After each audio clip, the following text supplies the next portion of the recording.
Well, it's Friday the 10th of November. We race in Gqeberha at Fairview on the poly track, and trust you that valued racing fan is well looking forward to the Friday race meeting as we welcome into the show our analyst, our gentleman that is always in high spirits and wanting to tip winners. And he was just telling me off air, that's Grant Paddock, that the Algoa Cup weekend in Fairview was a huge success, Grant. It was really enjoyed by everybody. You just tell me off air.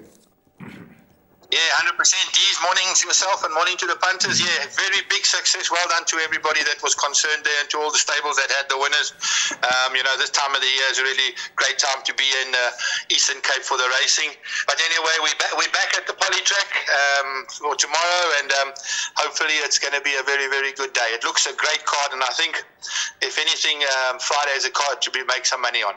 Well, if Grant Paddock says it looks like a good card, well, sharpen your pencils and listen out, because you need to jot down his numbers. Race number 1 is the Bipot. Start leg 1, 1,300 meters. It's a maiden plate for fillies and mares.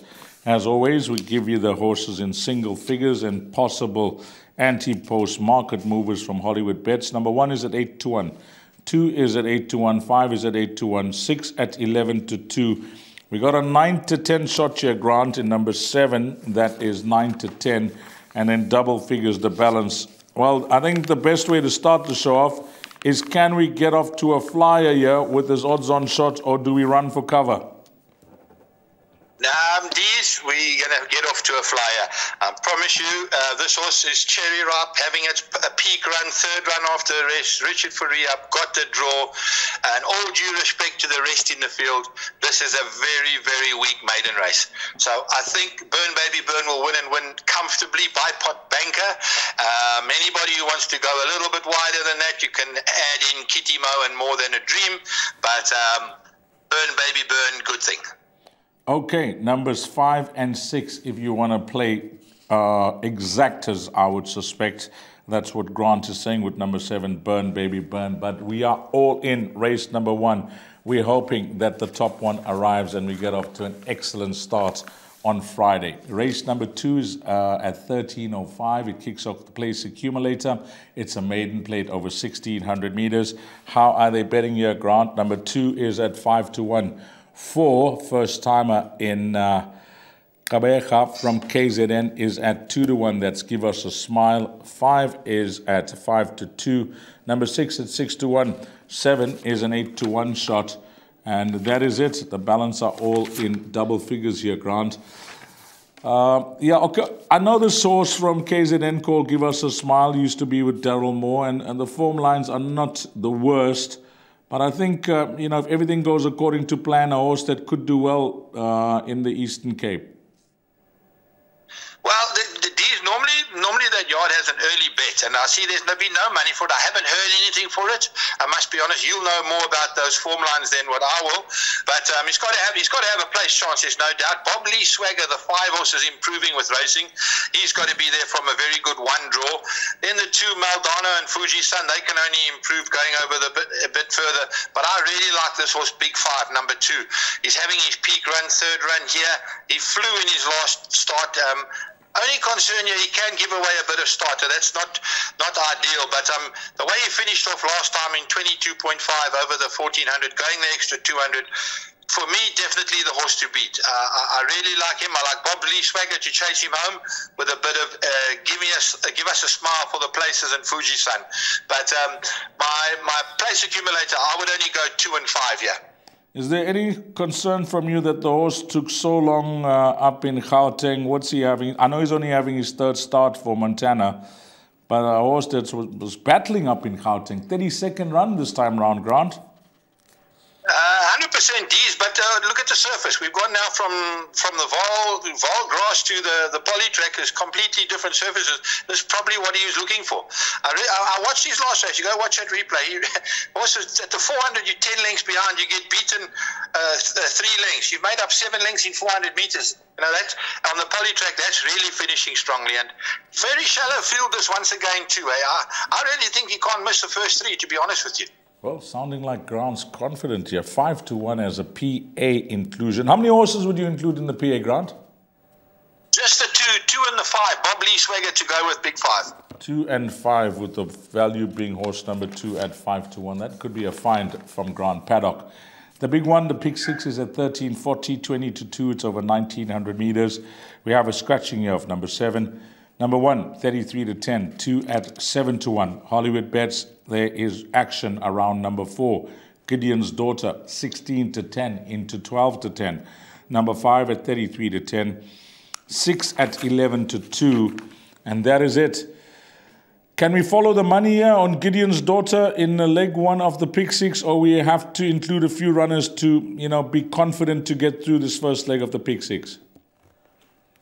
D's firstly, number 7, Secret Summer's out. Gideon's Daughter, I must be very honest with you, I really prefer this filly on the grass. She's been all at sea, both runs in the poly, got all excuses coming from way off them. Going 1900 for the first time as well. Skizzle. I'm not sure if she's going to get 1900. I'm very strong on this filly, Fire Glow. I think she's found the right race. Course and distance, spot on. Third run after the break. Yenny up from a 3 draw. I think she'll go out and make the pace and stay there. She was only collared very, very late last time out. And I think she'll go one better. I think there's some value there at 33-10 or 7-2. The dangers, obviously Gideon's Daughter, Sky Velocity, and Josie Moe. But for me, I'm all in here on Fire Glow. Fire Glow. Would you take a chance in a bet like a pick 6, Grant, or would you include number 4? I would include the 4 in the pick 6, but banker the 5 in the place accumulator.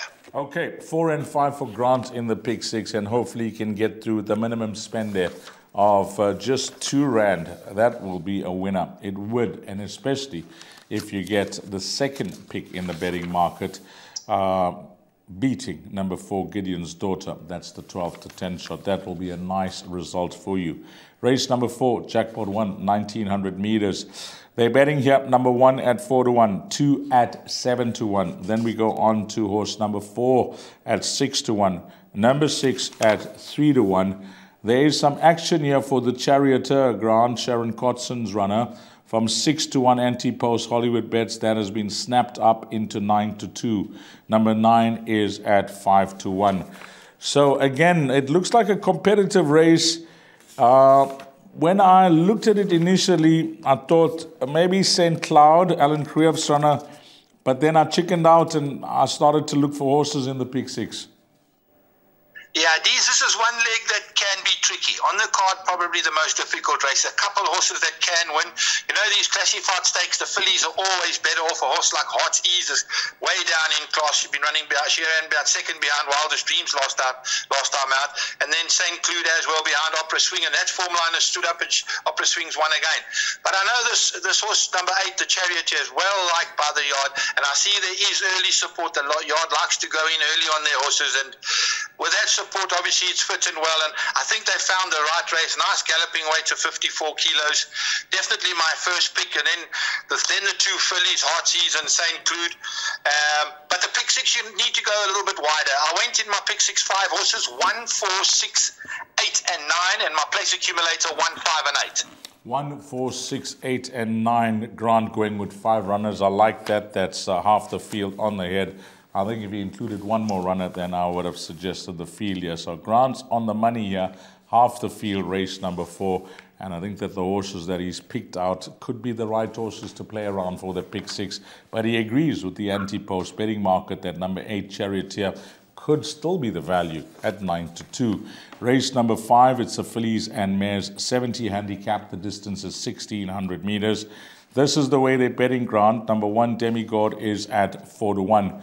Then we go on to number 3, Official Secret, at 18-10.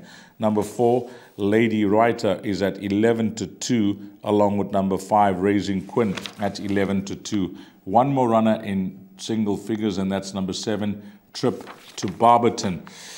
I think the fair question will be, is the right horse at the top of the boards at 18-10, Grant, number 3, Official Secret, or you expect it otherwise? D is probably the right horse. On form, definitely won a very good race, beat Opera Swing super easily, could have won by a lot further. Opera Swing came out and won comfortably herself, having her peak run, third run here. I'm not concerned with the 60.5. She carried it the last two starts and she's won with it. Richard Fourie up, 8 draw. Probably going to be definitely the horse to beat. I like this other horse to chase at home, Raising Quinn. Lovely filly. She's very good on the poly. She was against the boys last time out, back against her own sex. I can't see her missing the first 3. I'm going to tip her to run second to Official Secret. And then you can round up with Trip to Barberton and the one horse, the Demigod. Demigod might be a little bit far the mile. She won a very good race over shorter last time out. But, you know, these older fillies, they don't tend to put 2 races together. But I'm going Official Secret to beat Raising Quinn, Trip to Barberton and Demigod. My pick 6, I'm only going 3 and 5. Place accumulator 3 and 5. Wow. 1, 3, 5, and 8 are the numbers that Grant has given you, but he's managed to narrow it down for the pick 6 with 2 horses, numbers 3 and 5. I like that. I like that a lot. On to race number 6. This is over 1,400 meters. It is the last pick 3 on the card, races 6, 7, and 8. This is the fillies Guineas Plate, Grant, and we look at the best weighted column, and it is dominated by one horse, and that is Idita, number 2. But the betting has them number 1 at 33 to 10. Idita is very short. In fact, even money is the price, and they're on double figures the balance. So just 2 runners seem to dominate the betting here, numbers 1 and 2. And I think the obvious question to Grant is that, do we go with the ratings of the horses and how clear she is of the balance with regards to her rating? 100% D's, definitely. The second favourite, Public Benefits, looking for further. This is too short for it. Just a run going into the Guineas. Idita perfectly distance suited. Good draw of 1, Louis up, and she's going to go out there and make the pace. I can't see her getting beaten in this field. I was very surprised to see a price of even money. I thought she'd be closer to 6 to 10. But a very good filly. She ran 2 very good races in your side of the world, in KZN, and I think she'll be very, very hard to beat. The dangers obviously are Public Benefits down to Global Rush and maybe a little bit of this filly Joy and Peace, who's been a bit of a disappointment since winning her maiden. She has been fancied on a couple of occasions, but doesn't seem to produce the goods. So probably have to wait on her to see her turn her form around. But it's going to take a good horse to beat Idita. Banker in the pick 6, banker in place accumulator. All in here in the exotics, all in with the all-to-comes. And I like the way Grant has put it. You know, we often argue the point of value. What price is value? Well, value could be even money, because Grant's suggesting that this horse could have been priced up at 6 to 10, and that would have still been realistic. So, at even money, I say lump on here into this and all your bets, and you'll get 100% return on your investment at even money with number 2, Idita, a banker in everything. I'm just jotting down some numbers and I'll see what the pick 6 works out to.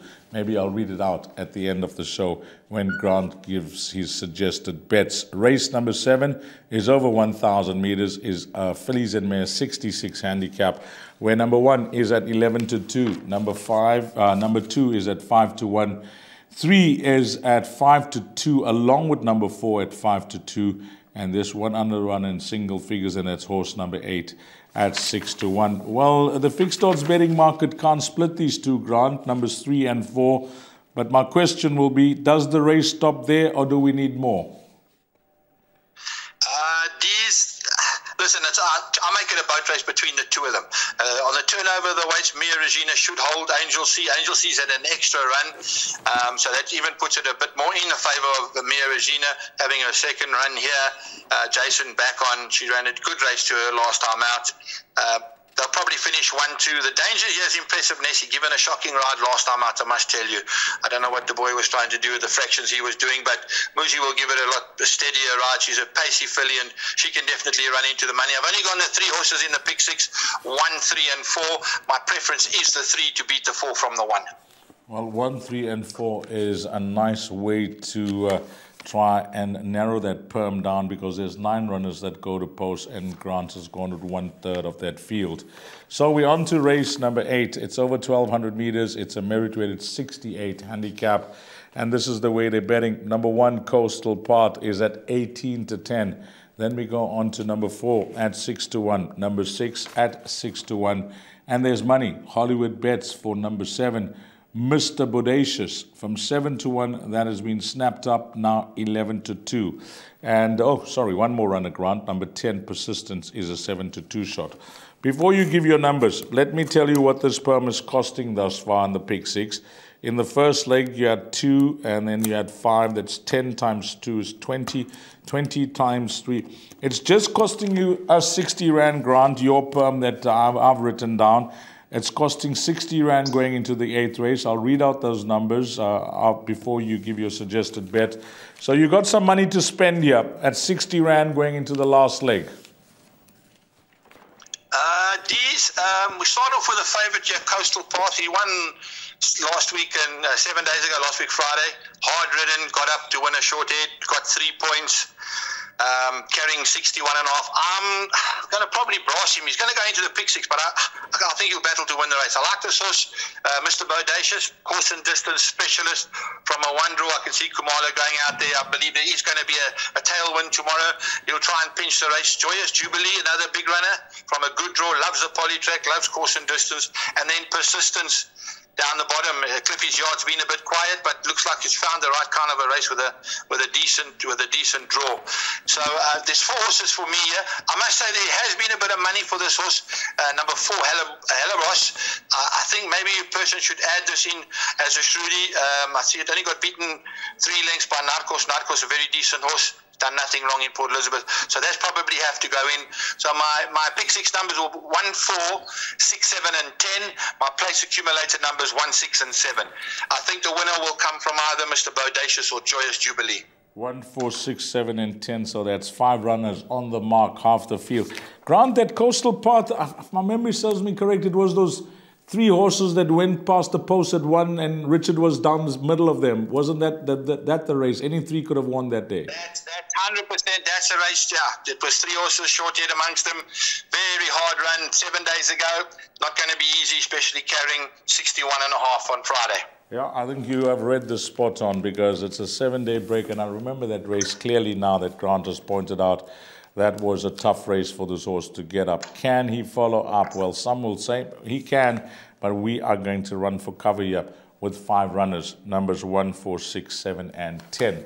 So I'm going to read out those pick 6, Grant, before we go to your suggested bet. The pick 6 goes like this. This is something that was just done spontaneously on the show. Grant Paddock was giving his selections, his analysis, and I just jotted down some numbers. So leg 1 of that pick 6, what will be the time? Race number 3, 13:40.